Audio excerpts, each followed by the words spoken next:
সিলেট বিভাগের পাহাড়ি চা বাগানগুলোর অব্যবহৃত জমি থেকে আগামী 2 থেকে 3 বছরের মধ্যেই আসতে পারে 10,000 মেগাওয়াট সৌর বিদ্যুৎ, যা বদলে দেবে দেশের বিদ্যুৎ ও জ্বালানি খাতের চেহারা। বাংলাদেশ চা সংসদের পক্ষ থেকে এই ব্যাপারে ভূমি মন্ত্রণালয়ের কাছে নীতি কাঠামোর কিছু পরিবর্তন চেয়ে আবেদন জানানো হলে ইটকল ও এতে সমর্থন দিয়েছে।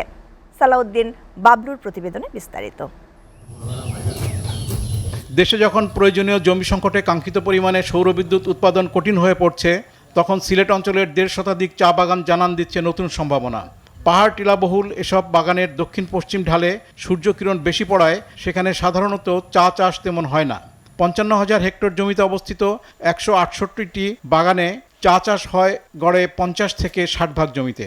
অব্যবহৃত বাকি প্রায় 40 ভাগ জমির মধ্যে মাত্র 10 ভাগ জমিতে সোলার প্যানেল স্থাপন করে 10,000 মেগাওয়াট সৌর বিদ্যুৎ উৎপাদন করতে চায় বাগান মালিকদের সমিতি বাংলাদেশীয় চা সংসদ।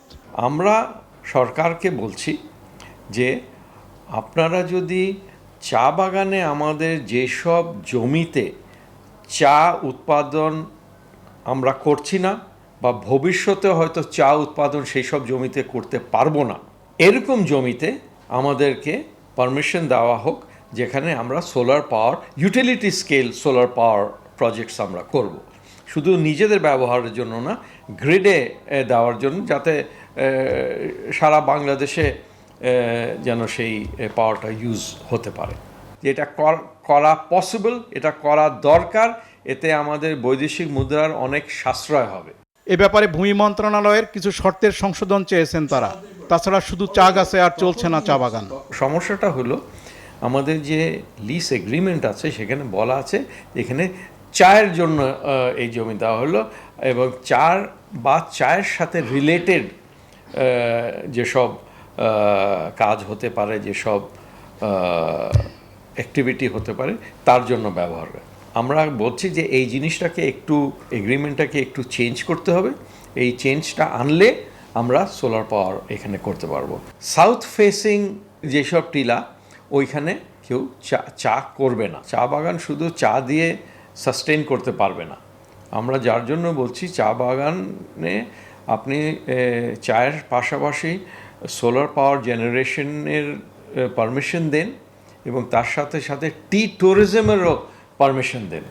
সৌরবিদ্যুৎ উৎপাদনের অনুমতি দিলে বাগান মালিকরা বাড়তি কর্মসংস্থানের পাশাপাশি বর্তমান চা শ্রমিকদের মজুরিও প্রায় দ্বিগুণ বাড়াতে সক্ষম হবেন বলে জানান সংসদের সাবেক চেয়ারম্যান।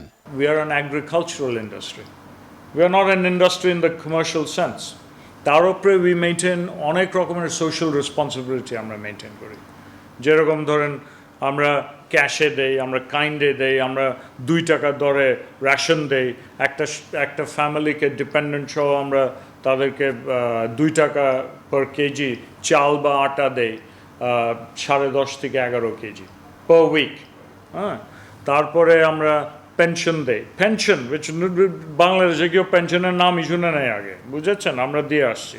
আচ্ছা, তার উপরে আমরা প্রভিডেন্ট ফান্ড তো দেই, তার উপরে আমরা তাদের বাড়ি বানিয়ে দেই, তাদেরকে আলাদা জমি দেওয়া হয়, আমাদের শ্রমিক। অ্যান্ড সেটা we have no problem with it.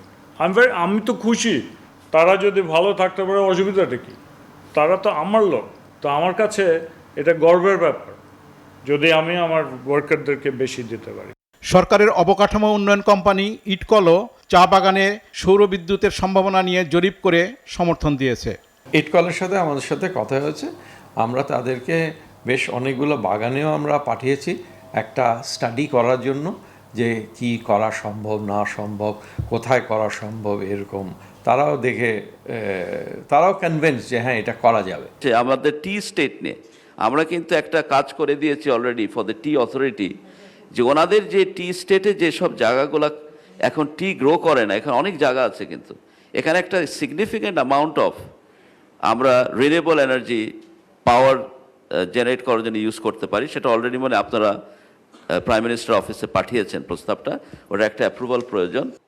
Salauddin Bablu, SA TV, Dhaka.